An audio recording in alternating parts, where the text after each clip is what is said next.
வணக்கம். இன்றைய தேதி 24/9/2025 புதன்கிழமை. என்ன தம்பி பேசணும் சொல்லுங்க. நான் ஒரு விவசாயி, இயற்கை மருத்துவர், இயற்கை வாழ்வியல் நிபுணர், உணவியல் நிபுணர். எல்லா வகை நோயாளிக்கும் வைத்தியம் பண்ணி க்யூர் பண்ணி சக்ஸஸ் பண்ணிக்கிட்டு இருக்கிறோம். எப்படி விவசாயம் பண்ண வேண்டும் என்கின்ற விஷயத்தை இயற்கை வேளாண் ஞானிகளிடமிருந்து கற்றுக்கொண்டேன். விஞ்ஞானியெல்லாம் வியாபாரி கம்பெனியாக இருப்பான். நம்மாழ்வார் தமிழ்நாட்டில் இயற்கை வேளாண் ஞானி, விஞ்ஞானி, சித்தர், யோகி. இந்திய அளவில் சுபாஷ் பாலேக்கர், அவர் இயற்கை விவசாய ஞானி, விஞ்ஞானி, சித்தர், அப்படி சொல்லலாம். உலக அளவில் ஜப்பான் அறிஞர் மசனாபு ஃபுகுவோகா, அவரும் இயற்கை வேளாண் விஞ்ஞானி, அதை விட ஞானி, சித்தர், அறிவாளி. இந்த 3 பேர்கள் தான் இயற்கை வேளாண்மை இயக்கத்திற்கு முன்னோடிகள்.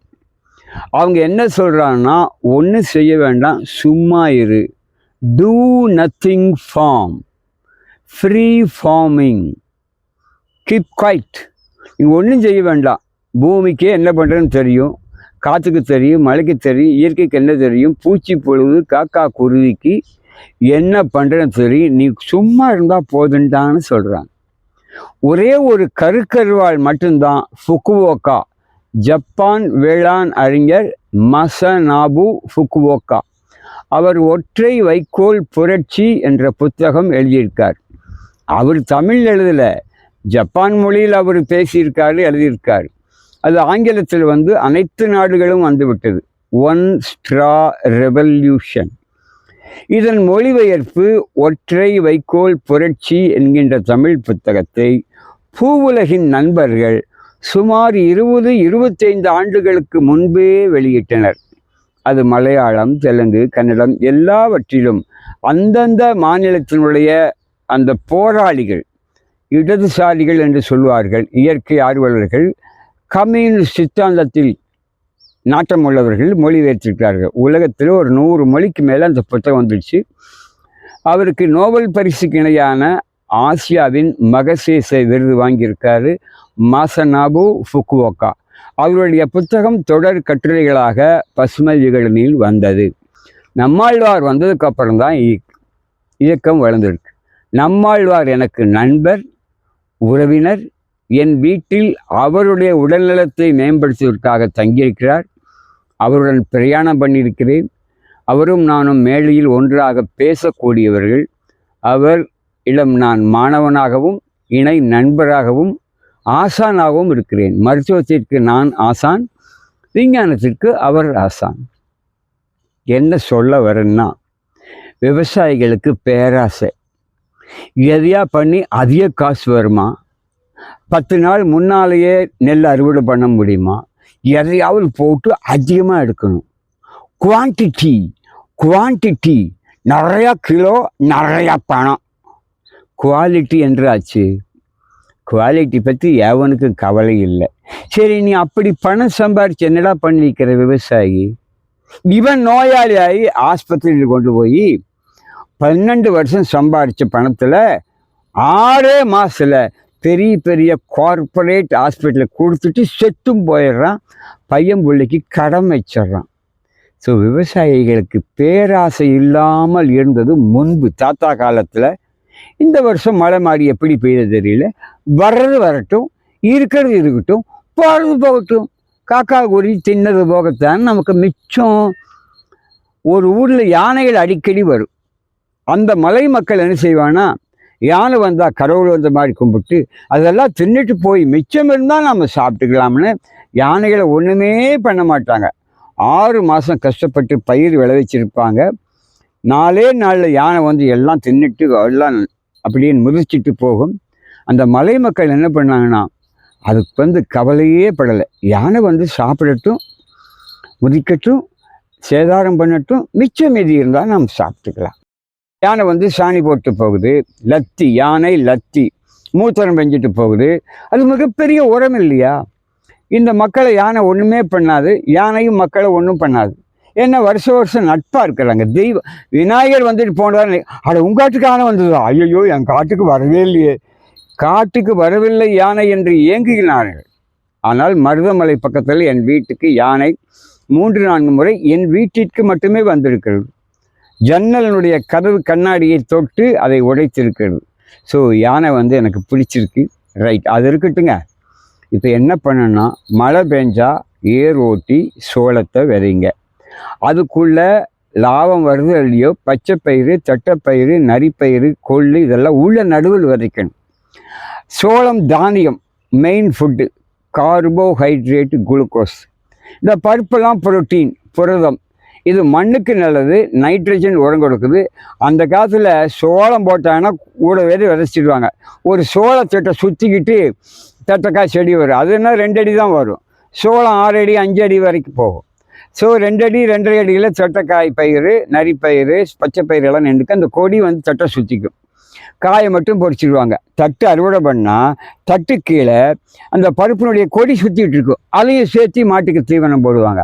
இப்போ நம்மளுக்கு எப்படி சோளமும் பருப்பும் கிடச்சி ஒன்றா சோறு சாப்பிட்றோமோ, மாட்டு தீவனத்துலேயும் சோளத்தட்டு கூடவே பச்சைப்பயிர் கொடி, தட்டைப்பயிர் கொடி ஒவ்வொன்று சுற்றிக்கிட்டு இருக்கு. அப்போ அதுக்கு அப்படிப்பட்ட உணவு. இந்த மாதிரி தத்துவங்களை தான் நம்மாழ்வார் தெளிவாக சொல்லி, இதெல்லாம் நம்மாழ்வார் சொல்ல நான் சொல்கிறேன். ஆகவே நெல் போட்டால் கூட அதுக்குள்ளே உளுந்தம் பருப்பை விதைக்கணும். அறுவடை சமயத்தில் நெல் அறுவடை பண்ணால் உளுந்து செடி முளைச்சி வரும். இதெல்லாம் இப்போ இருக்குது. ஃபுக்குவோக்கா என்ன பண்ணுவார்னா, எது வந்தாலும் நல்ல செடினா அதை வளர்ச்சி விட்டு தானியத்தை மட்டும் எடுத்துக்குவார், வெட்டி அங்கேயே போட்டுருவார். களை செடினா பாதி வெட்டி அங்கேயே போட்டுருவார். ஒரே ஒரு கற்காழ்வார், தண்ணி கூட பாய்ச்சது இல்லை. இதைத்தான் நம்மாழ்வார் சொல்வார், அடி காட்டில் நுனி வீட்டில் நடுவில் இருக்கிறது மாட்டில். அதாவது கட்டை செடியெல்லாம் மண்ணில் மக்கிய உரமாயிரும். நடுவில் இருக்கிற தட்டு, அந்த பச்சைப்பயிர் கொடி, தட்டைப்பயிர் கொடி மாட்டுக்கு உணவாகி அது மீண்டும் மூத்திரமாகவும் சாணியாகவும் காட்டுக்கே வருது. மாட்டுக்கு போனாலும் காட்டுக்கு வருது. சரி, நுனி வீட்டுக்கு போகுது, என்ன பண்ணுது? அது அரிசியாகவோ சோளமாக ராகி கம்பா போகுது. அங்கே மனுஷன் திங்கிறான், தவிட்டு தண்ணியை மாட்டுக்கு ஊற்றுறான், மாடு மறுபடியும் காட்டுக்கே வருது. இப்போ மனுஷன் திங்கிறான், காட்டில் வெளிக்கு போகிறான், மறுபடியும் காட்டுக்கே வருது. காட்டில் இருந்து வீட்டுக்கும் மாட்டுக்கும் போனாலும் மீண்டும் காட்டுக்கே வந்து சேரும். மாட்டுக்கும் வீட்டுக்கும் போயிட்டு வரும்போது உருவம் மாறி அதில் சத்து அதிகரித்து வரும். ஆகவே காடு மகிழ்ச்சியாக கொடுக்குது. ஐயோ பரவாயில்லையே, இவனுக்கு ஒரு படி சோளம் கொடுத்தேன், திரும்பிட்டு காட்டிலேயே நல்லா வெளிக்கு போய் வச்சான். அந்த இடத்துல அருமையான உரம், மனிதனுடைய மலம் உரம். இந்த காட்டில் நான் வாழ்ந்துட்டு இருக்கிறேன் 6 மாதத்துக்கு மேலே. டாய்லெட்டு பாத்ரூம் கிடையாது. இந்த சாமான்லாம் பாருங்கள், மார்க்கெட்டு மாதிரி வச்சுருக்கிறேன். இந்த ஓப்பனாக இருக்கிற அந்த தகர ஷெட்டில் தான் நான் தூங்குறேன். கொசுவில் கட்டியிருக்கு, 4 பக்கம் செவுறு இல்லை. இந்த மிஷின் யாருமே விவசாயி வாங்க மாட்டாங்க. இது குழி தோண்டுற மிஷினு.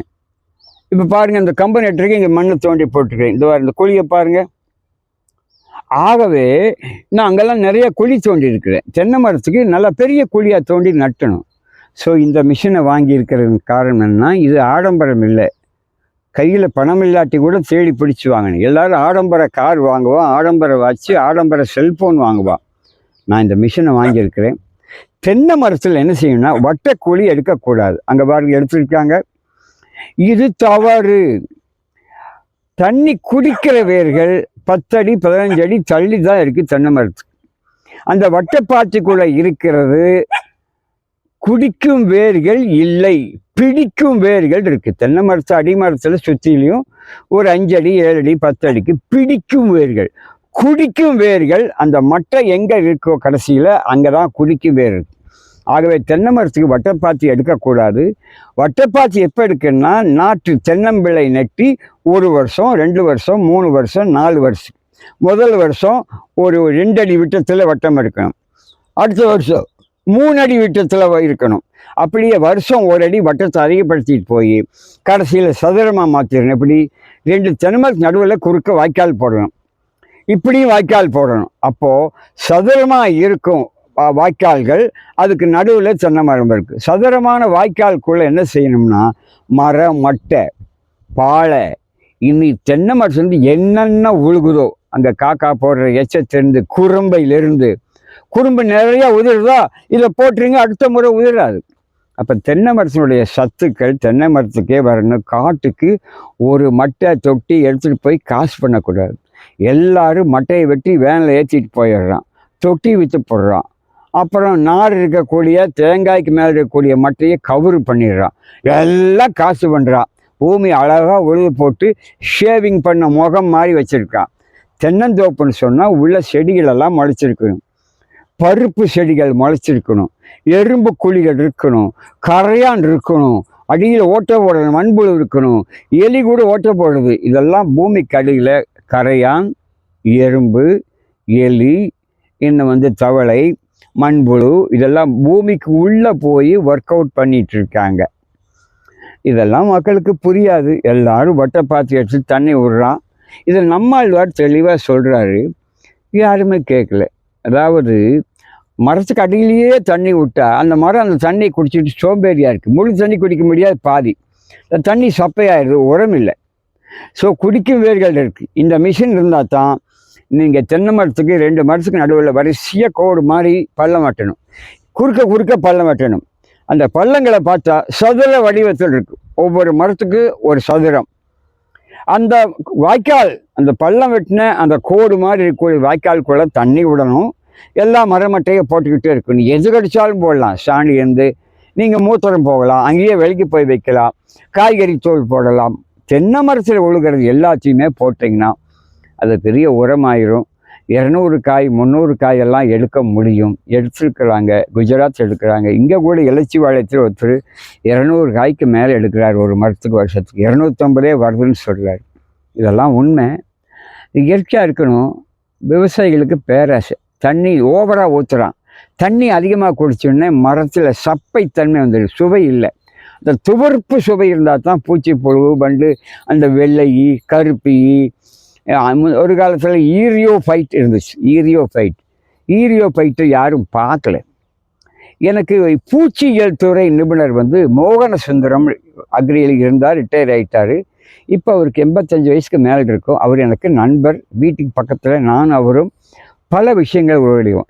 ஈரியோஃபைட்டு தேங்காய்க்கு மேலே எப்படி போகுதுங்கிறது லென்ஸ், மைக்ரோஸ்கோப் லென்ஸ் வச்சு நான் பார்த்துருக்கிறேன். எனக்கு சொல்லி கொடுத்துருக்காரு. அவர்கிட்ட எல்லா லென்ஸ் இருக்குது. இந்த மேலே ராக்கெட்டு மாதிரி ஒரு புகை விட்டுட்டு விமானம் போகும் இல்லைங்களா, அது ராக்கெட் இல்லை, அது விமானம்தான். வழக்கமான நம்முடைய அந்த ஏர் ஜெட் விமானம், அதில் 2 காற்றாடிகளை, பிஸ்டன் கிடையாது, காற்றாடிகளை புகை விட்டு போகும். மேலே மார்கழி மாதத்துலலாம் அங்கே சில்லுன்னு நீராவி குளிர்ந்து அப்படியே இருக்கும்.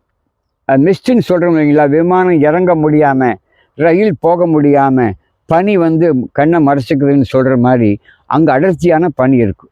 இந்த சூடான புகை, விமானத்தினுடைய என்ஜினில் எவ்வளோ டிகிரி சூடு தெரியுங்களா, எவ்வளோ புகை வரும் தெரியுங்களா, எரிபொருள் எரிஞ்சு சூடான ஒரு புகை, டீசல் காற்று மாதிரி லேசாக கருப்பு கலரில் வரும். அங்கே இருக்கக்கூடிய நீராவியினால், நீர்த்துவிளை பனியினால், இந்த சூடான காற்றுல அந்த பனியெல்லாம் வெள்ளையாக நீராவியாக மாதிரி ஸ்டீம், அதுதான் அப்படியே கோடு மாதிரி தெரியும். இதே மாதிரி அந்த நோய் வந்த தேங்காய்க்கு மேலே, மட்டையோடு இருக்கக்கூடிய தேங்காய் உரிச்சதுக்கப்புறம் தான் தேங்காய் இல்லை, அது மட்டையோடு இருக்கிற காய்க்கு மேலே இப்படி லென்ஸ் மைக்ரோஸ்கோப் வச்சுட்டு பார்த்தீங்கன்னா அந்த ஈரியோஃபைட் பூச்சி வெள்ளை கலரில் அலுமினிய பெயிண்ட் மாதிரி அப்படியே மெதுவாக ஜெட்டு மாதிரி நகர்ந்து போகும், வெள்ளையாக கோடு விழுகும். இதெல்லாம் விவசாயிகளுக்கு சினிமாவில் காட்டணும். சினிமாங்கிறது இதுக்கு தான், வீடியோங்கிறது இதுக்கு தான். எதை நேரில் பார்க்க முடியாதோ அதை எடுத்து காட்டுறதுக்கு தான் இந்த கருவிகள், விஞ்ஞானம் வந்துச்சு. இந்த விஞ்ஞானத்தை விவசாயத்துக்கும் விவரமாக பயன்படுத்தாமல் அழிவு சக்திகளுக்கும் விபச்சாரத்திற்கும் பயன்படுத்திட்டு வீணாயிட்டுருக்கிறா மனுஷன். ஆகவே விவசாய நண்பர்களே, என்னை கூப்பிடுங்க. இந்த மிஷினை வச்சு உங்களுக்கு தென்னந்தோப்பில் நெடு வாய்க்கால், குறுக்கு வாய்க்கால் வெட்டி கொடுக்குறேன், இந்த பக்கெட் சைஸுக்கு. அதில் நீங்கள் எல்லா மர மட்டைகளை போட்டுக்கிட்டே இருங்க. ஒரு சின்ன பிட்டு கூட தென்னந்தோப்பை விட்டு வெளியே போகக்கூடாது. இதுக்கு உதாரணமாக இருக்கிறது ஜக்கார்பாளையம், பொள்ளாச்சி பக்கத்தில், கிணத்துக்கடவு பக்கத்தில், நெகமம் பக்கத்தில் ஜக்கார்பாளையத்தில் ஒரு தோப்பு இருக்குது. அங்கே எதுவுமே வெளியே போடுறதில்ல. மட்டை உளுந்தா அப்படியே தான் கிடக்கும். தேங்காய் உளுந்தா தான் எடுத்துகிட்டு வருவாங்க. தென்னை நாற்று விற்கிறாங்க. அவங்க வாழைப்பழத்தை ட்ரை பண்ணி சோலாரில் ட்ரை பண்ணி அதை விற்கிறாங்க. தேங்காய் எண்ணெய் விற்கிறாங்க. அந்த ஃபார்ம் நான் போய் பார்த்து வந்திருக்கிறேன்.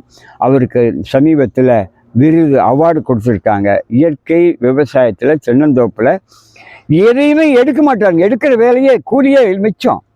மட்டை எடுக்க மாட்டார், பாலை எடுக்க மாட்டார், பன்னாடை எடுக்க மாட்டார். தேங்காய் மட்டுமே எடுத்துகிட்டு வருவாங்க. நல்ல தேங்காய்னா எடுப்பாங்க, குறும்பு தேங்காய்னா எடுக்க மாட்டாங்க. அங்கேயே கிடக்கும். மழை பெய்யும், தண்ணி விடுவாங்க, மக்கி மக்கி உரமாயிட்டே இருக்கும். அவங்க தேங்காய் பெருசாக இருக்குது. தென்னை நாற்றுக்கு என்ன செய்கிறாங்கன்னா, தேங்காய் மட்டையோடு இருக்கிற காயை ஊற போட்டு அப்புறம் முளைக்க போடுறாங்க. ரொம்ப சயின்டிஃபிக்காக பண்ணுறாங்க. ஜக்கார் பாளையம் அந்த பண்ணை பேர் நான் மறந்துட்டேன். போய் ரொம்ப நாள் ஆச்சு. அதை நாங்கள் பார்த்துட்டு வந்தோம். அருமையாக பண்ணிகிட்ருக்காரு. டூ நத்திங், ஒன்றுமே செய்யறதில்ல. உளுந்த தேங்காய், கொப்பரை தேங்காய் நல்ல முத்தம் இருக்குது, ஆனால் தண்ணி உள்ளே இருக்குது. ஏன்னா அங்கே அப்படி இயற்கை விவசாயம். முத்தி போய் கொப்பரையானாலும் உள்ள தண்ணி இருக்கும். அதை கொண்டாந்து அவங்க பக்குவம் பண்ணி நாற்றுகளாக வைக்கிறாங்க. இந்த மாதிரி இயற்கை விவசாயத்தில் அறிவாளியாக இருக்கணும். இல்லாட்டி நோயாளி, கடனாளி, ஏமாளி. நான் சொல்கிறேன், அறிவாளியாக இருங்க. ஒருவன் அறிவாளி, அவன் தான் எங்கும் விவசாயி. மற்றவன் எல்லாம் நோயாளி, கொஞ்சம் பேர் ஏமாளி, இன்னும் சில பேர் கோமாளி, அப்புறம் பார்த்தா மெட்ராஸில் பேமானி. என்ன பொழப்பு இது? இவ்வளவு ஞானத்தை கடவுளை கொடுத்துருக்காரு, பூமியை கொடுத்துருக்காரு. பூமி தாண்டா சாமி. இது தெரியல அவங்களுக்கு. அப்புறம் சாமி கும்பிட்றதுக்கு கொண்டு போய் 10,000 ரூபா எடுத்துகிட்டு போய் உண்டியலில் போட்டு வர பூமியில் வருமா? பூமியில் போடுங்கடா. என்ன விவசாயி பண்ணுறது சொன்னால் எவனுக்கும் புரியுறதில்லை. எல்லாம் வட்டப்பாத்திலேயே தண்ணி விட்டுட்ருக்குறான். சுய அறிவும் கிடையாது, சொன்னாலும் கேட்கறதில்ல. நம்மாழ்வார் அவ்வளவு கத்துனார் இயற்கை விவசாயத்தில். ஏதோ 100க்கு ஒரு 5 பேர் கூட அதைய கடைப்பிடிக்கல. ஆனால் பார்த்தா என்னமோ இயற்கை விவசாயம் ரொம்ப வந்த மாதிரி இருக்குது. ஒரு மாநிலத்தில் முழு இயற்கை விவசாயம். அது எந்த மாநிலம் தெரியுமில்ல? அது கேள்வி குஷ். நீங்களே கண்டுபிடிச்சி பதில் வச்சுங்க. அப்போது நாம் நல்லதெல்லாம் கற்றுக்கணும். நம்மாழ்வார் அப்படி தான் சொல்லுவார். சிரித்த முகமாக இருப்பார் நம்மாழ்வார். மெமரி பவர் ரொம்ப அதிகம். நம்மாழ்வார் தயவுசெய்து ஏற்றுக்கொண்டு அவர் பேச்சை கேளுங்க. ஃபுக்குவோக்காவின் ஒற்றை வைக்கோல் புரட்சியை படிங்க. சுபாஷ் பாலேக்கர் இப்போ தமிழ்நாட்டுக்கு அதிகம் வர்றதில்லை. 6 நாள் பயிற்சி நடத்துவார். அவர் புத்தகம் ஆங்கிலத்தில் இருக்குது, வாங்கி படிங்க. விவசாயிகள் தான் நாட்டை காப்பாற்ற முடியும். விவசாயி அவன் தான் நாட்டை காப்பாற்ற முடியும். என்ன வளம் இல்லை இந்த தமிழ்நாட்டில், ஏன் கையை ஏந்த வேண்டும் வெளிநாட்டில், பெருகாதோ சாகுபடி, இப்படி எல்லாம் பாடியிருக்காங்க. இப்போ குஜராத் மகாராஷ்டிராவிலிருந்து நமக்கு பருப்பு, உளுந்தம் பருப்பு, துவரம் பருப்பெல்லாம் நீங்கள் 13,000 கோடிக்கு வாங்கிக்கலாம். முறையாக வாங்க. ஓப்பன் மார்க்கெட்டில் நல்லா கம்ப்யூட்டர்லாம் பயன்படுத்தி வாங்கன்னு மந்திரி சொல்கிறார். இப்போ தமிழ்நாட்டில் விளையாத பருப்பா? இப்போ தான் பருப்பு போடுறது இல்லையே. வேறு சோளம், மக்காச்சோளம் போட்டு 70 நாள் 60 நாள் 60 பண்ணி மாட்டு தீவனம் கொடுத்துட்றான். 2 மக்காச்சோள தட்டு 3 ரூபா. 2 தட்டு 3 ரூபா, கருது இருந்தா. அப்போ இப்போ காசு பண்ணுறதுக்கு மக்காச்சோளத்தை போட்டு சத்தியமாகுதுன்னு பார்த்தீங்கன்னா ஒரு நாளைக்கு ஒரு 50-100 டெம்போ நிறைய மக்காச்சோள தட்டு கோவை நோக்கி வருகிறது. அப்போ அந்த ஊருக்கு நஷ்டம் தானே. காசு வந்துடுச்சு, பூமிக்கு நஷ்டம். இது மாதிரி நிறையா சொல்லலாம். போதும், நிறையா பேசிட்டேன். பொறுமையாக கேட்டீங்க, ரொம்ப நன்றி. என் பேர் இயற்கை மருத்துவர் சுப்பிரமணியன். நான் மருதமலை பக்கத்தில் இயற்கை மருத்துவம் 50 வருஷமாக பண்ணி உலகத்தில் இருக்கிற பல கேஸுகளை சவுக்கியம் பண்ணிட்டேன். அமெரிக்காவில் முடியாது, நீ செத்து போயிடுவின்னு சொன்ன கேன்சர் கேஸு கண்ணா பாலா. அவங்க மாமனார் மிகப்பெரிய எழுத்தாளர், திருநெல்வேலியில் ஒரு நாவலெல்லாம் எழுதியிருக்காரு, அவார்டு வாங்கியிருக்காரு, பாளையங்கோட்டை. அந்த சகோதரி சவுக்கியம் பண்ணி விட்டேன். இந்த மாதிரி நிறைய நோயாளிகளை சவுக்கியம் பண்ணியிருக்கிறோம். அதெல்லாம் வெளியே சொல்கிறதில்ல. உலக சாதனை. எல்லா அலோபதி டாக்டரும் கைவிட்ட கேஸு சவுக்கியம் பண்ணிகிட்ருக்குறோம். சூலூரில் முத்துக்கோணம்பூரில் விவேகானந்தர் இளைஞர் சக்தி மையத்தில் ராஜாமணின்னு இருப்பார். அவர் தான் அங்கே மேனேஜர், செக்ரட்டரி, தொழிலாளி எல்லாமே. அவருக்கு பயங்கரமான ஆஸ்துமா. பயங்கரமான பயமாக இருக்கும், அவருக்கே பயமாக இருக்கும். அந்த ஆஸ்துமா சவுக்கியம் பண்ணி விட்டு இப்போ பச்சை தண்ணி குளிக்கிறாரு, பழம் சாப்பிட்றாரு, சாப்பிடாம விரதம் இருக்காரு, அதிக வேலை செய்கிறாரு. அவர் பட்ட கஷ்டமெல்லாம் புத்தகம் போட்டிருக்காரு. சூலூர் விவேகானந்தர் இளைஞர் சக்தி மையம், முத்துக்கவுண்டம்புதூர் போய் பாருங்கள். இந்த மாதிரி நிறைய சாதனை இருக்குங்க. நிறைய தெரிஞ்சுக்கணும். அறிவு தாகம் இருந்தால் இங்கே வாங்க. வயிற்று பசி தாகம் இருந்தாலும் இங்கே வாங்க. நான் சோறு போடுறேன், சாப்பாட்டை போட்டு பாடம் சொல்லி கொடுக்குறேன். செவிக்கு உணவு இல்லாத போது சிறிது வயிற்றுக்கு ஈயப்படும். நான் காலை உணவு சாப்பிட்றதில்லை. இந்த மாதிரி பழங்கள், சிறுதானிய கஞ்சி, ஒரு கஞ்சிக்குள்ளே கொஞ்சம் பேருக்கு ஒரு மோர் ஊற்றுனா போதும், ஒரு வேலைக்கு போதும். இப்படி தானே வாழ்ந்துட்டுருக்கிறேன். கடுமையான உழைப்பு. சூரிய ஒளியில் இந்த துண்டு கூட வீடியோவுக்காக போட்டிருக்கிறேன். சூரிய ஒளியில் மத்தியானம் 1 மணி வெயிலில் இருக்கிறேங்க. ஒரு மலையங்கட்டில் நல்லா ஆனந்தமாக இருக்கிறேன். வாங்க, ஆனந்த வாழ்க்கையை வாழலாம். இது சேடபாளையத்தில் நத்தக்காட்டு தோட்டம். சேடபாளையம் எங்கே இருக்குன்னா, சோமனூர் ரயில்வே நிலையத்திலிருந்து ரயில்வே ட்ராக்கு கிழக்கு நோக்கி திருப்பூரை நோக்கி போகுது. கோயம்புத்தூர்ந்து வர்ற ரயில் இருகூர், சூலூர், சோமனூர் வழியாக வஞ்சிபாளையம், மங்களம் வழியாக திருப்பூருக்கு போகுது.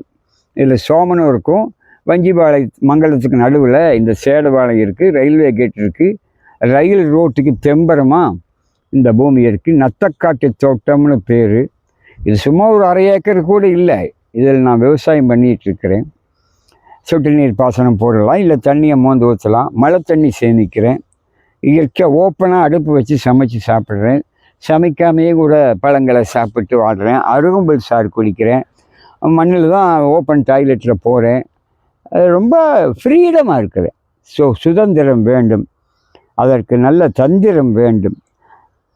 வெண்ணிலவை பற்றி வள்ளலார் பாடுறார். வெண்ணிலவே வெண்ணிலவே நீ கீழே இறங்கி வருவாயானுங்கிற பாட்டு பாடல. என்ன பாட்டு பாடுறாருன்னா, தந்திரம் நீ சொல்ல வேண்டும் வெண்ணிலவே அப்படின்னு வள்ளலார் பாட்டு இருக்குது. அதை நீங்கள் படித்து பாருங்கள். தன்னை அறிந்தின்பமுற வெண்ணிலாவே ஒரு தந்திரம் நீ சொல்ல வேண்டும் வெண்ணிலாவே. தந்திரம்னா ஏமாற்று வேலை இல்லை, மந்திரம். தந்திரம்னா ஒரு டெக்னாலஜி. அதாவது வெண்ணிலவே எனக்கு ஒரு டெக்னாலஜி சொல்லிக் கொடு.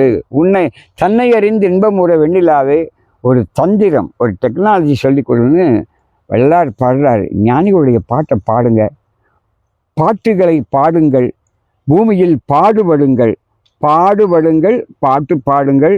நான் நிறுத்திக்கிறேன். விட்டா நான் 8 மணி நேரம் நான் ஸ்டாப்பாக பேசுகிறேன். அதனால் போதும். நீங்கள் மீண்டும் ஆசை இருந்தால் இந்த நண்பர்கிட்ட சொல்லி அடுத்த வீடியோ போட சொல்லுங்கள். இல்லை நான் உண்டு, என் வேலை உண்டுன்னு இருப்பேன். நன்றி, வணக்கம்.